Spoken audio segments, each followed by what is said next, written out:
Hey, welcome to episode number 165 of the Astro Vishwanath. It's a beautiful morning here. Hope you're having a great time. And today is part 5 of 7 days to a happier life. And we're really getting that, lots of stuff, and getting to the meat of that. And today and tomorrow we're just going to nail it down. It's going to be such a wonderful thing.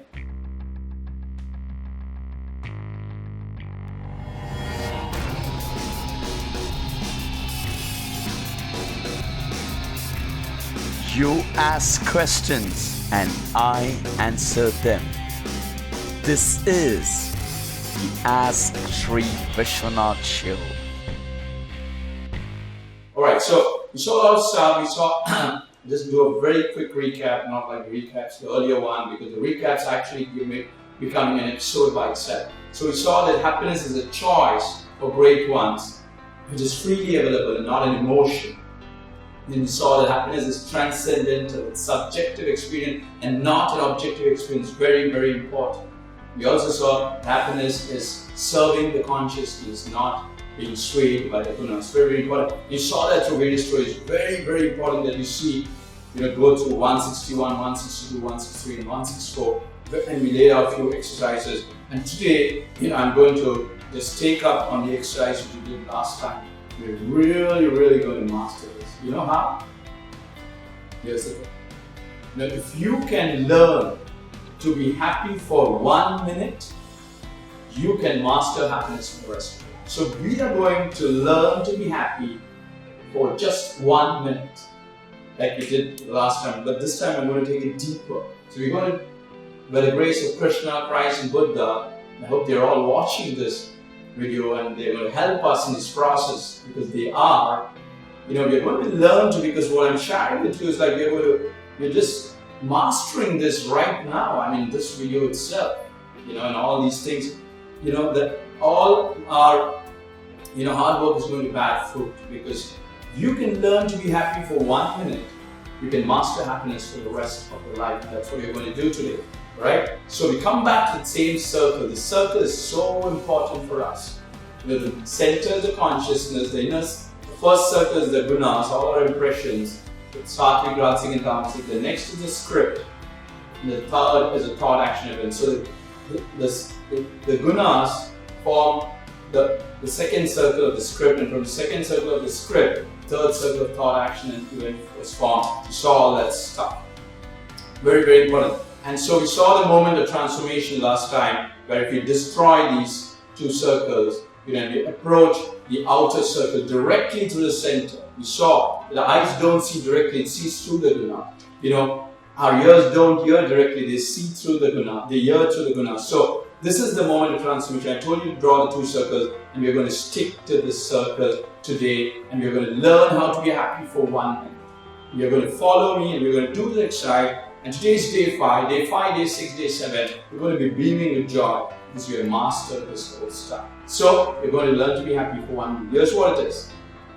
We're going to go back to the same thing. 6 to 6, 1. Okay? So morning, let's assume we get up at 6. Those who get up at 5, it will be 5 to 5, 1. But so 6 to 6 a.m., 6 a.m. to 6, 1 a.m. Just want to observe. So last episode we saw that the moment you get up, let's say you get up at 6 o'clock.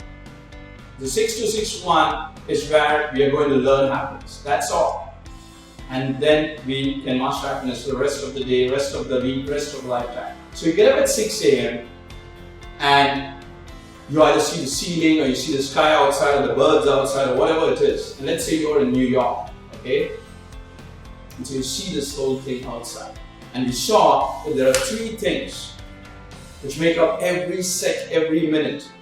There's an external stimuli, there's a reaction and action. So you get up, you see this outside thing, and then what happens? Immediately thinking starts, because that's what we do all day. So thinking starts. So, and then more thinking starts, and then you act, and then a minute is gone.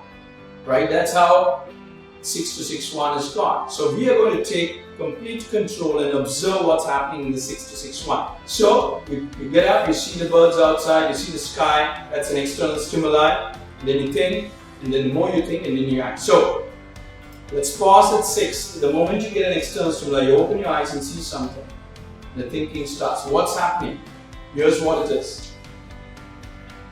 This external stimuli is actually like appearing to come from outside, right? So you open your eyes and say someone is in New York, and he thinks that he's in New York, and there's this thing, the birds flying outside, the sky outside, it's all outside.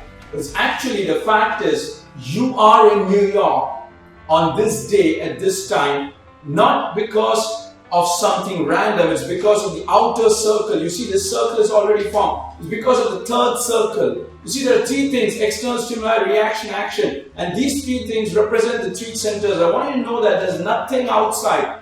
The external stimuli, which you think is coming from outside, is actually because of this outer circle already formed. So at 6 a.m.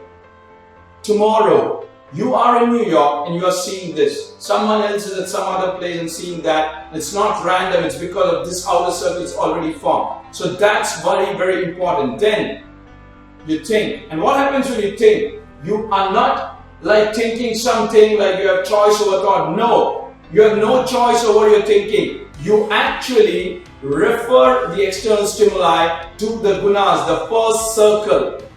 You see the first circle, you refer it to the first circle. I want you to pay careful attention. You refer it to the first circle. You don't refer, thinking is not random also. What you see, the external stimuli is not random. Then you refer it to the first circle, the gunas. And so if the external stimuli is not good, if the thinking is like hatred, you get more tamas guna and you think more stupid thoughts. And then what you do, based on the flood of gunas, you act. What do you mean by you act? It's like it's referred to the second circle of the script. So from the script, your action is oriented. You think your action is fixed. You know, it's like I have choice over it. No, you have no choice. The events are fixed. The events are fixed. It's based on this second circle. You see how it goes? So your external stimuli, you being in New York and seeing the things outside, is not random, it's fixed based on the third circle. Then you start thinking, and you think your thinking is you have choice, but you have no choice. It's because based on you referring that, you're referring the external stimuli to the gunas, which is this first circle. You see? And then you act based on the flood of gunas, and you think you have control over your action, but no, that also is fixed because the scenes are fixed based on the script. And so exactly that happens. So these three circles represent everything. So every minute an external stimuli, reaction, action is happening, and we think this is random. You know, we have control over what we are thinking. We have control over action, but no, nothing. This is all happening exactly as it is. It's like a movie, you get up, you see outside, it's because of this third circle. You're thinking, you think that thinking is under your control, it's random. No, it's because all your thinking is being referred, at the moment the external stimuli is referred to this guna, this circle. So your thinking is also not random. Then you think you have a choice or action, you say, oh, I've got hands like, no, it's because of this second circle. So you see how beautiful this is, that in this 1 minute you can observe everything around you. But this whole thing is how it's an illusion. You see, it's a complete illusion that we think we have complete choice over where we are. You don't have. You have choice over our thinking. You don't have. You have choice over action. You don't. Over events. You don't have. You don't have choice over events. We'll come to this action a little bit, where what choice we have. We don't have choice over anything because all this is happening based on the three circles. You just observe it in the 6 to 6-1 beautifully, how it fools you like it's coming from outside. And you feel, oh, I have a choice of thinking, I have a choice of action. No, it's all like fools we are behaving because we don't see these two circles. You see nothing, and that's why I highly encourage you to draw this outer circle. So it's becoming so beautiful. You see, these three circles represent everything. The outer circle is the external stimuli, the inner circle is your reaction, the second circle is your action, and everything is fixed. So, and we want to control the external impulse. We want to be at some place because we don't like where we are, and we want to see something. So we want to control the external impulse, and we want to control the scenes. And Krishna says, you can't do both. So the only handle we have is, when we get the external stimuli, when you observe this, you'll notice the only thing you can do is, instead of referring to the gunas, you can refer it to the center, and that's what great ones do. They destroy reaction. You see, for other people, this external stimuli reaction action happens in 1 minute, they don't even understand. But you see everything as water.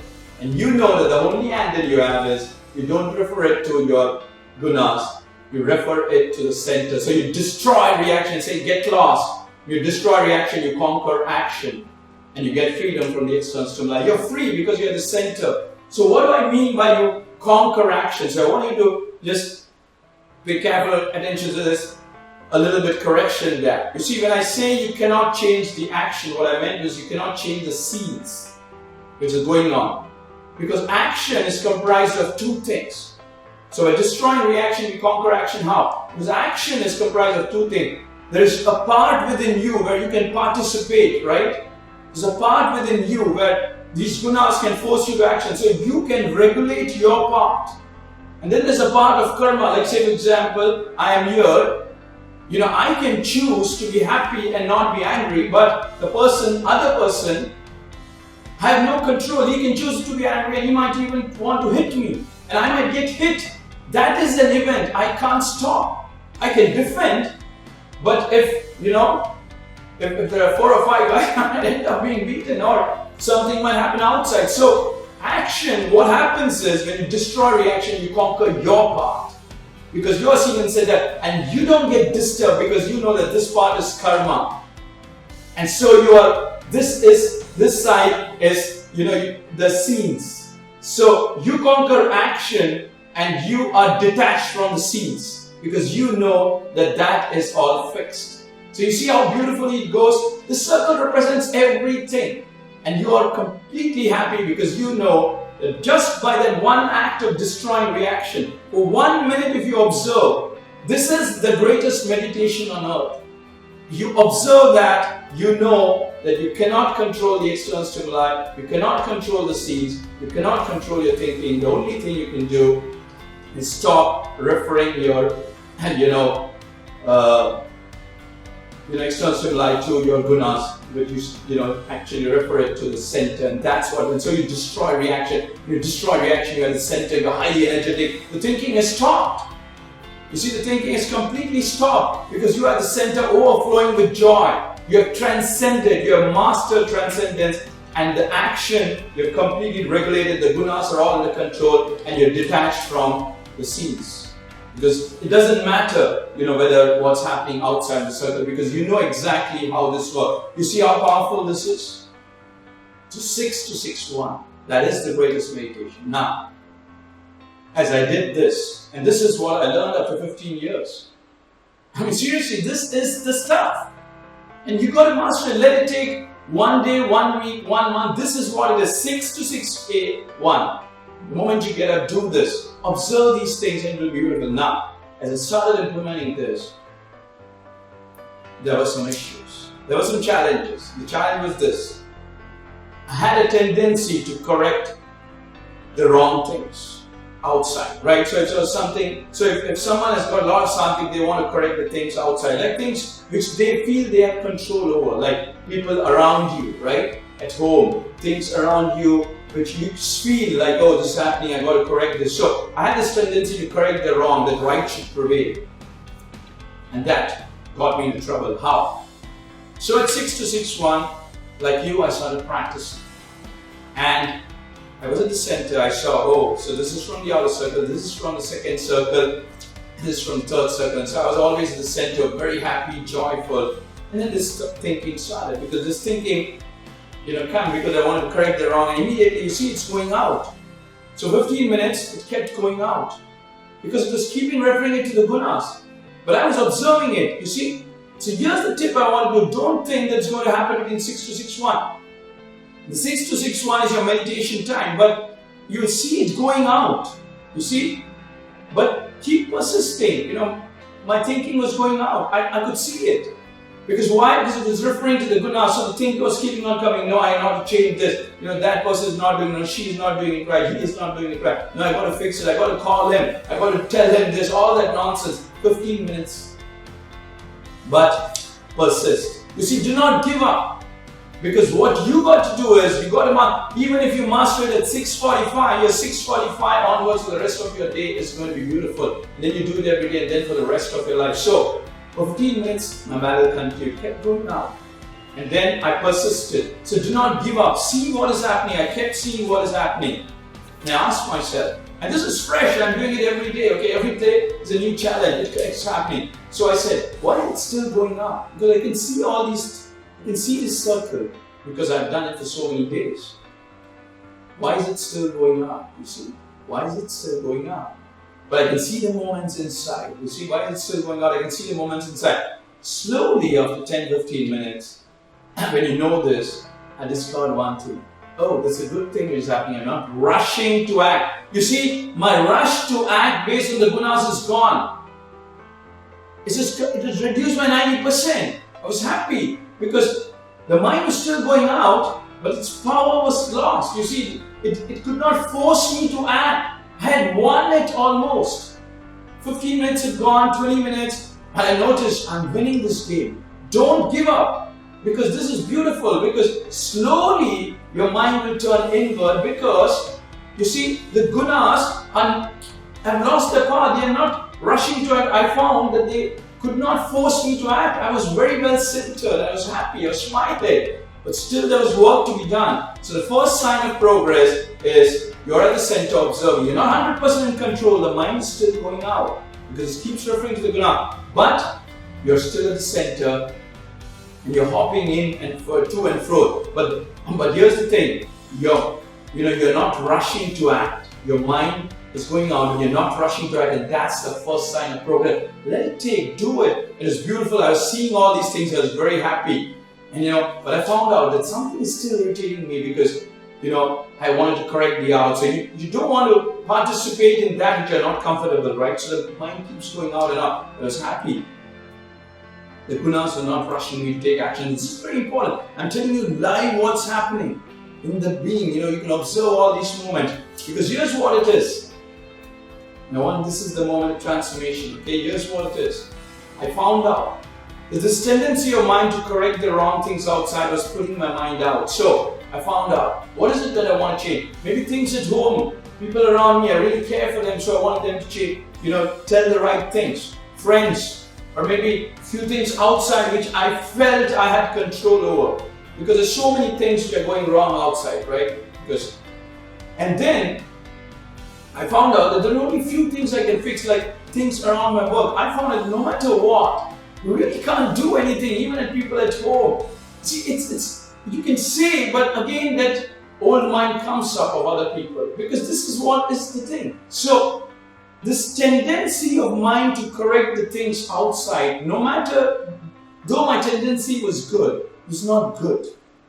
Because, it's a tamas guna, though it appears as sattvic and it's good, but you cannot correct anyone or anything outside without their permission. So it's very, very important. So I could see these things going out, and then I found out, I took a pen and pad and wrote it down. What are the things I wanted to correct outside? So I wanted to correct this person because he was doing these things. I want to correct this event. So I wrote down all that stuff on the right hand side. And on the left hand side, I noticed, what are the things going wrong inside? And I said, inside, I'm being displaced from the center. So this was the two things. It was happening between 6 to 6:1, meaning 6:20, 6:30 was happening, but I was focused on that 1 minute. So there was two things. There was wrong happening outside, which I wanted to correct. That's why my mind was going out, right? So some people, some event. And then there was wrong happening inside because I was displaced from the center. So the thing was, what do I do? Do I choose this or do I choose that? Because obviously you're not going to get both. So that is the whole game. That is the moment of transformation. That do I go back to the center because I'm displaced because my mind is going out. Because is this more richer, this place, or the fixing that person that, the person who are dear to you, or the fixing those events that are dear to you, what is more richer? And so I asked myself this question. All this is happening in the morning, okay, today morning. So I was asking, how does God deal with this? Because for God, there are 7 billion people on earth and so much wrong, horrible thing is happening, right? Like right now as you're speaking, a girl might be molested, people might be looted, someone might be taken advantage of, someone might be dying, so much grief, sorrow, and so much good things also happening, but they're very little, right? In today's lifetime, 20% good, 80% horrible things. So much wrong thing happening. How does God deal with this thing? Because surely, what is a concern for me for 10 people is a concern for God for 7 million people. So how does God handle all these things, I ask myself. Does he get disturbed like me and keep his mind going out, or is he centered? So here's what it is. So the voice came to me that he is always centered. Krishna is always centered. Christ is not always centered. They do not get displaced even though the minds of people are displaced, because they know that this is the secret of transcendence. So how do they do that? Here's the story. This is the story of Ganesha. This is a beautiful story. Okay, the story came to me. Krishna revealed this. I've shared the story earlier, but in this context it's very good. So this is the story of Ganesha. Lord Ganesh is and Lord Muruga is their two sons of God Shiva and Parvati. So Shiva and Parvati are Shiva is the god of destruction, and so one day Shiva had a beautiful fruit, and Ganesha and Muruga, the two sons, they both wanted to eat that, but they had only one fruit, and the fruit was such that he could eat it completely. He couldn't cut it and give it to both. So Shiva said, okay, let's have a contest. He said, whoever goes around the world the first and comes back will get the fruit. And so Muruga was elated, because his all gods have a vehicle, okay, not like a vehicle, a car, but they have their own transcendental vehicle. So Muruga had the peacock, and so he knew, I could fly fast and get to around the world and come back. Ganesha's vehicle was the rat. And he said, oh my God, I'm doomed. How do I go around the world? And so Muruga just took off. He said, okay, Father, I'm coming. I'll come back after going around the world and playing my fruit. So he set off. Ganesha knew that he couldn't do anything. So what did he do? So like us, he meditated for happiness. He said, what do I do? How do I go around the world? And so he meditated. You see, meditation is so powerful. This is what you're doing. So he meditated and said, how do I go around the world? And immediately he got the answer. What he did was, Shiva and Parvati were seated there. He did 3 rounds around them in less than a minute.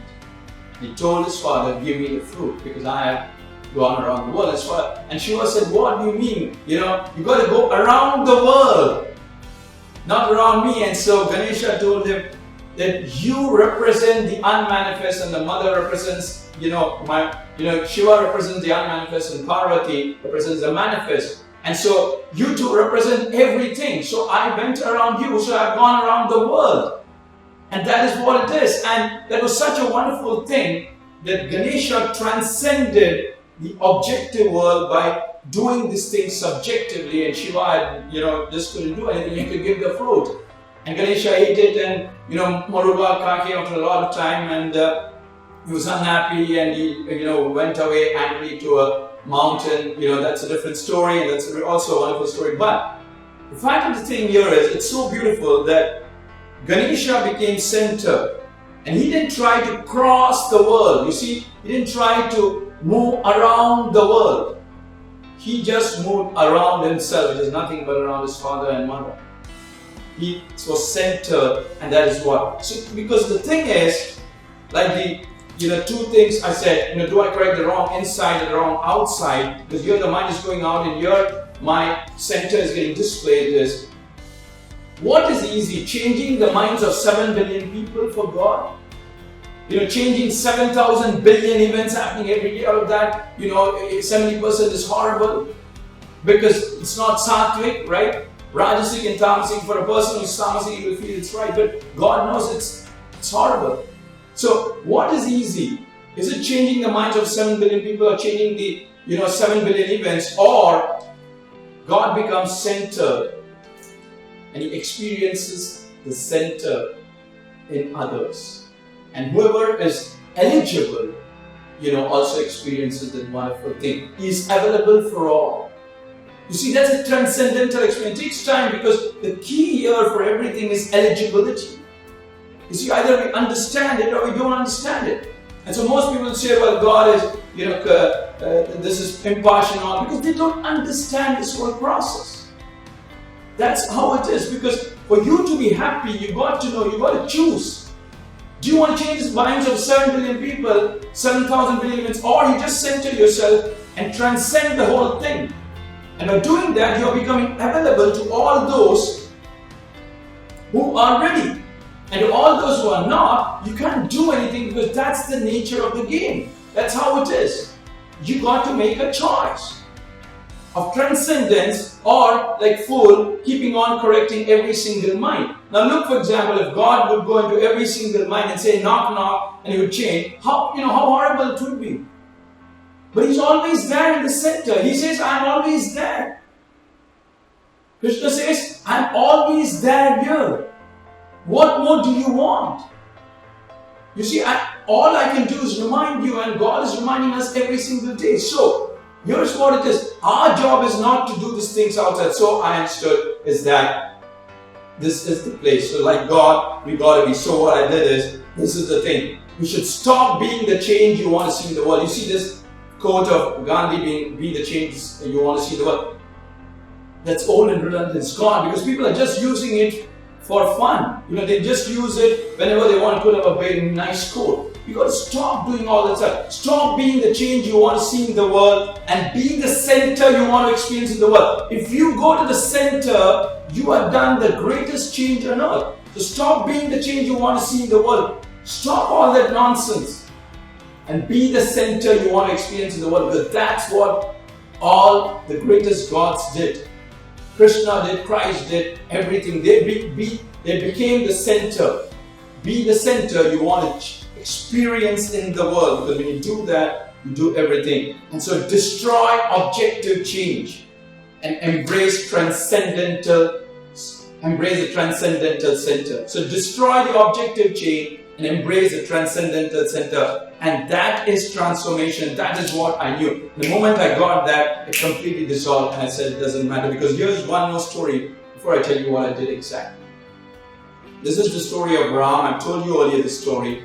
That Ram, is the hero of Ramayana, one of the most powerful texts in the Hindu literature is Ramayana and Mahabharata. So Ram, just to cut it, just to go very short on this, Ram was supposed to be coronated the king, and everyone was happy. But a couple of days earlier, one of the maidservants poisoned the mind of a queen, another queen, and kept telling her that her son should be the king, not Ram. And she kept on poisoning till the time that the queen, went to the king and asked the king her 2 boons, because the queen had the right to ask 2 boons, and she said that Ram should go to exile, to forest for 14 years.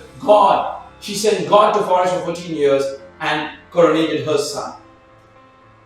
And here's the deal. I asked myself this question every day. Ram, when he came to know this, he handled everything calmly. He said to his father, don't cry, I'll be back in 14 years. And he also prostrated before the queen who actually sent him to the forest. Why would Ram do that? And I asked why. He could have stopped the servant's mind, right? Ram could have easily changed the mind of the servant, just one person, and changed the mind of Kaikeyi. But he did not do it. Why? That question goes unanswered. Christ did so many things. He did not disturb many things. He could have done so many things. Why does God does not change the objective world? Because they are always in the center. Because all that means nothing and nothing. We are like fools, because we don't have faith in this circle of God. We don't have faith in the center. And so I asked myself this question, why? And I said, okay, here's the thing. And so here's what I said, let this go, this thing of outside which I want to correct, this tendency of mine which appears as sattvic.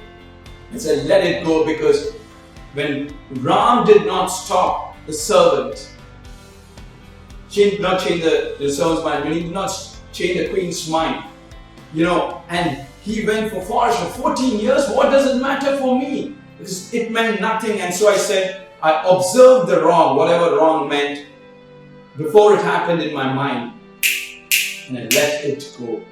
I observe this in my mind, those things which are putting my mind out, and I let it go. And I said, this place, the greatest secret I understood was, this center is more richer than anything else in this world. Anything else, period. And so you got to know that you got to allow certain wrongs to happen. You got to weigh these things. Certain times you got to chip in. And 9 out of 10 times you got to observe the wrong in your mind before it happens and let it go. And you just be seated in the center, and you don't have to worry about what happens, because you are the center and you participate in few things which are not comfortable. Because Ram went to the forest for 14 years. It was an uncomfortable event. What's wrong with me? I asked myself. What's wrong with me? If I, have certain discomfort in few events, when you willingly participate, when you observe the wrong event and let it go, I willingly participated in the events, and they no longer became a discomfort, just like it no longer was a discomfort to Ram. And this is very good, because the greatest secret I learned is, this is the richest place, and this should not be compromised. You see, this place is being compromised every single minute, every single day, and that's why, we don't understand anything, and we are just like intellectually great, but spiritually very poor. Anything can knock us off in 1 second. And so this has happened. This is my mind. I'm sharing it with you. This is the things happening into it happened between 6 to 6:01 a.m. And the time I know it was 6:45. But it was fine, because I had mastered happiness for that 1 minute and conquered happiness for the rest of life. And this is what we got to do every day. This is the greatest meditation. So will you do that? Do it. It is beautiful. So most intellectual people think that they are smarter than the gunas, right? That's what we think every single day. We are smarter than the guna. And so we keep on changing the other. We say, oh, I'll tell him this, I'll tell him that, and I'll tell him this, I'll change this, I'll secretly do this and all. So most people think that they are smarter than the gunas. But the gunas make you look like a fool. They make you look like a fool because, all other people are just going through a circle. They just don't understand that. You see, you can play games, but you are just accumulating tamas gunas, and one day it will explode and destroy you. Because people don't understand. You see, Ram, when in the battle between Ram was the hero and Ravan was the villain of that story. People ask, why are you doing all this drama? You don't go and directly kill Ravan because you're God. Everyone knew that. Ram said, you see, Ravan's bad time had not fructified. And so, no matter what I do, it will not cause him problems. So we have to wait till the time that his bad times start, because now is good time to process. And no matter what harm I do, it will not affect it. So this is very, very important. People are only playing games till the time that you can play. There will come a time when the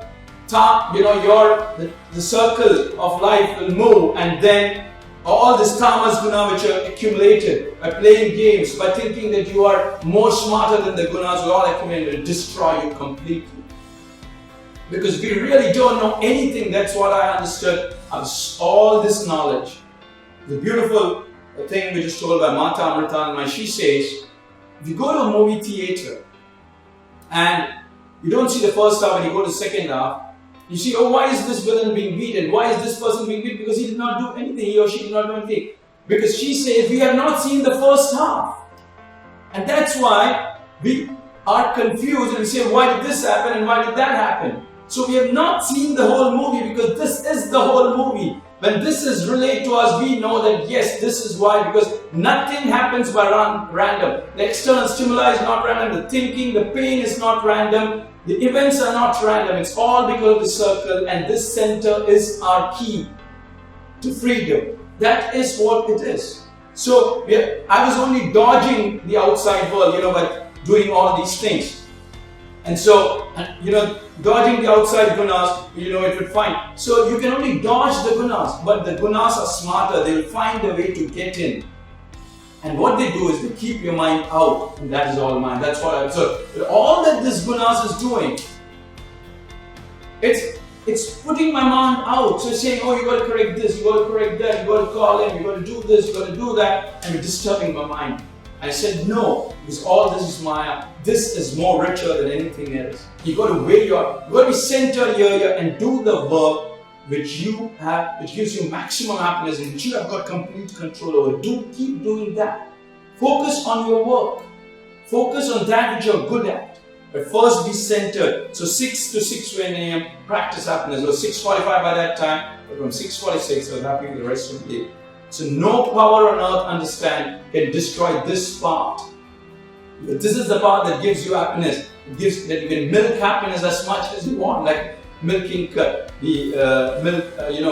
milking from the udder of the cow. The only person who can make you unhappy is yourself. That's all what it is. We only feel it's coming from outside. We are unhappy when we move away from the center. Set this part right, and everything else will be right. And now everyone who comes to you. So someone who has done a mistake comes to you. Don't turn your face away. This is what I learned. The practice, it might not come in a day, but practice it. Just practice Sama Darshana. Always be seated in the center and do the important work, things which you are good at every single day, and you would know that you are actually God incarnate on earth. You would know that. Let it take time. What is the matter? Practice the 6 to 6 1 because this is the greatest meditation. I'll leave you with a poem by Swami Vivekananda. This is the poem. It goes like this. What though if thy bed be frozen earth? What though if thy cloak be chilling blast? What though if no mate is there to cheer you on your path, the sky with cloud overcast? What though if love itself doth fail? What though if thy fragrance is strewn in vain? What though if vice over virtue prevails? If evil over good prevails, still change not thy nature. Keep pouring thy nectar, unasked and unstinted for sure, to the blue violet. That's what I want to leave you with. You keep pouring on thy nectar, keep be seated, and I'll see you in the next one. So I hope I answered your question. You keep asking questions and I keep answering.